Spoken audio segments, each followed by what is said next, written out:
Dimitri, let's start with you and just give us a take it from the top. A lot of action going on over there at DHS. You all just issued some direction. You're on a tear as far as some hires. Give us the state of the state.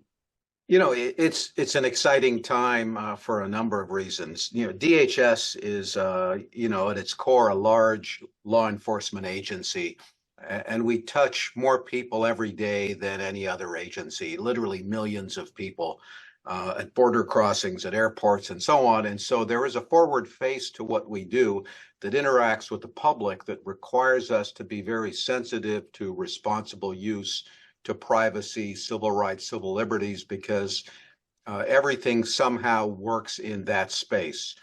And it's a fascinating place to be. I would say DHS has been ahead of the curve with respect to other places I've been, in that the mission has forced people into this world of trying to deal with the richness of data to solve problems. And at the same time, as a big law enforcement agency, AI, ML, and these kinds of tools are the only force multipliers we really have. And there are a lot of places where we have seen in the last couple of years the value of leaning into AI.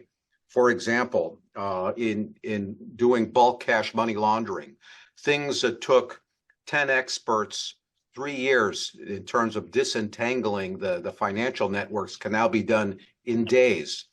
In the dark web streaming of child sexual exploitation, the kinds of work that took roughly do 4 leads over the course of a year, we can do 50 times faster now, and we can do that amount of work in a week. There are a lot of places at airport checkpoints where you're seeing this kind of rapid amplification of productivity, of capability, not just doing better in terms of speed, but in terms of how we're functioning, how aware, and the information we're putting together. So it's the right time, and the top cover of the executive order is really making a difference.